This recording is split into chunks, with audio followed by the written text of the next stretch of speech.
So yun guys, welcome back to Eman Vlog. Ayun guys, ayan, kung nakikita nyo, no, samahan nyo ako magluto tayo ng malutong at crisping leeg ng manok. Ayan, o chicken neck, di ba? So, ito lang siya guys, no. Meron tayo ditong manok. So, 100 pesos lang to. Ayan, 100 pesos lang yan. Bali 12 pieces yan. Ayan. So, murang-mura, di ba, no? Pero marami kang maluluto. Ayan. So, imamarinate lang natin to. Lalagyan natin to ng yan, mga dinurog na bawang, tapos sibuyas, 'di ba? Ayan, pagkatapos niyan guys, lagyan natin ng pamintang durog. Ayan. So, ganyan lang siya, mas maganda, mas masarap din pag marami. Tapos seasoning sauce, ayan, yung liquid sauce, yan, 'di ba? So, malasa na kasi yan, yung ano na yan, yung liquid sauce na yan. Ayan, liquid seasoning. Ayan, yung pala ang tawag doon. Tapos dito guys, naglagay din ako dito ng ginisa mix kasi pampadagdag lasa to. Ayan. Ayan, di ba? So pagkatapos niyan guys, i-mix lang natin to. Ayan. Pero hindi pa tayo tapos diyan guys ha. So i-mix lang natin siya para mas lalong maghalo siya, mag-mix yung lasa niya, no? Tapos pagkatapos niyan guys, pagkatapos nating ano yan, lagyan natin ng dalawang itlog. Kahit isang itlog lang pwede na guys. Ayan. At huwag kayong mag-alala guys, kami rin naman ang kakain ito kaya okay lang nakamayin ko at malinis naman yung kamay ko, nagugas ako. Ayan, so dalawang itlog, pagkatapos lagyan natin ng harina. Yung paglalagay ng harina, guys, medyo konti-konti lang, ano. Tansyahin nyo lang hanggang sa sumakto yung mixture niya. Ayan, so mixture, di ba? Ayan, so naglagay lang ako ng konti, tapos sinalo-halo ko lang to. Ayan, no, kasama yung itlog. Ayan. Tapos, nagdagdag ulit ako dito ng harina. So, kailangan kasi makuha natin yung tamang mixture na medyo nagdidikit-dikit siya. Ayan. Diba? So, tansyahan lang yan guys. Ayan. So, ganun lang pagka-marinate ditong ating crispy neck chicken. Ayan. So, ito na yung itsura guys. So, tatakpan muna natin ng 30 minutes yan. Diba? So, 30 minutes muna natin tatabihan kahit isang oras mga ganun. At pagkatapos yan guys, habang hinihintay natin ngayon, nag-mix na ako dito ng ating ipa-powder. Ayan. So, harina lang din ulit ito, guys. Kung mapapansin nyo, hindi na ako gumamit ng crispy fry. Ayan. 'Di ba? So, pero okay din naman kung may crispy fry. Depende na yan sa inyo. Pero, yun nga, sa atin nga, budget meal lang. Ayan. So, ito, harina. Nilagyan ko lang din ng paminta. Ayan, paminta. Tapos, bechin. Ayan, Ajinomoto. Ayan.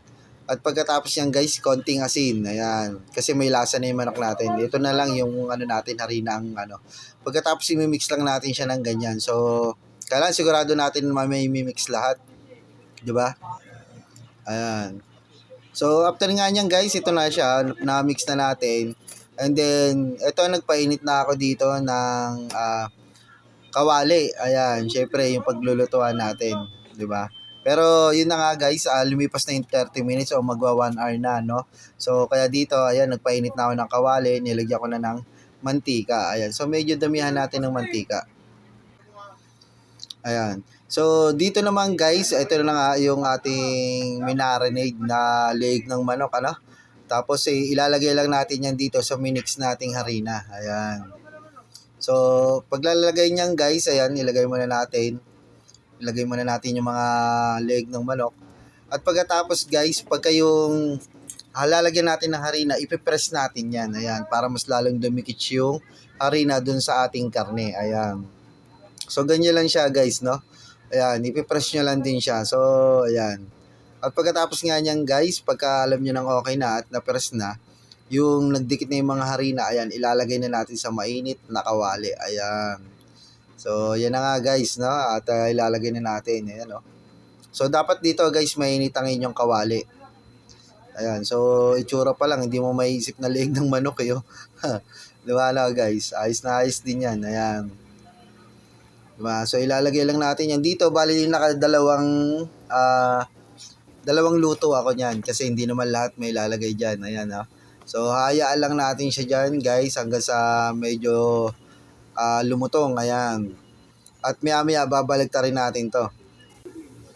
Ayan. So, ito na nga siya guys, no? Babalik rin na natin to. Ayan. Ayan, no? Ayan. Babalik na natin. Kung mapapansin nyo, medyo nag-ano na siya. nag-golden brown. Pero dito guys, hindi lang yung isang ano lang isang tawag ito, isang baliktad. So, bantayan nyo pa rin guys. Yan. Pwede rin naman na palutungin nyo muna bago nyo baliktarin ulit. Ayan. Pero sa akin nakadalawang baliktad ako rito para lutong-luto yung ating manok. Ayan. So, ito na nga siya guys. Kung makikita nyo, ito na yung ating manok. Ayan at nakailang baliktad na rin ako dyan. Pero syempre, kailangan bantayan natin yan. Ayan. At pagkatapos niyan, maya-maya ay hahanguin na natin yan. Di ba? Iaalisin na natin dyan. So, konti pa guys. Ayan, ito na nga guys, kung mapapansin nyo, malutong na ito. Ayan at talagang golden brown na. Kaya inalis ko na yan dyan, dito sa kawali. Ayan So, itsura pa lang guys, At yung mga harina niya, dikit talaga, So, okay na okay. Nakamura ka na, hindi marami ka pang nakain, di ba? So, ganun lang siya, guys. Kaya kung sa mga mahihilig sa mga ganitong recipe ng mga budget meal lang, ayan. So, kung hindi ka pa nakapag-subscribe or follow, ayan, click mo na yung subscribe and follow. Ayan. So, ito na nga, guys. Ito na yung pangalawa nating luto. Ayan. So, ito na yung last batch natin. Ayan. So, ganun pa rin ang proseso, guys, So, pakukuluin lang muna natin yan, palulutungin. Ayan. 'Di ba? So dito guys, medyo pinas forward ko na at masyadong hahaba ang ating videos. Ayan. So ito na nga ang itsura niyan, guys. Kung mapapansin niyo, yung bula, pagka yung hindi na siya masyadong mabula, ibig sabihin, luto na talaga siya. Ayan. So inalis ko na nga siya, guys, Ayan. Kaya guys, comment down below kung taga saan ka guys at kung gusto mo tong mga recipe na ganito, na budget meal, simple lang pero makakain ka ng masarap. Ayan. So, ito na nga guys, ang ating finished product na ating crispy neck chicken. Ayan, crispy fried neck chicken. Kaya malutong na pritong leg ng manok. Ayan. So, tikman na natin to guys. Ayan na nga. Kung mapapansin nyo, malutong to guys. 'Di ba? So, I hope guys na nagustuhan mo tong video na to, guys. Kaya kung nagustuhan mo, guys, comment ka kung taga saan ka. And then kung hindi ka pa nakapag-subscribe and follow, click mo na ang ating subscribe and follow. Pa-like na rin ang video, comment na rin kayo, guys. Share nyo na rin, and then maraming salamat sa mga sumusuporta dyan, guys. Ayan, at ingat kayo palagi. God bless. Ayan So, pritong leg ng manok. Ayan, malutong na pritong leg ng manok. Ayan, 'di ba? So, enjoy watching guys and God bless.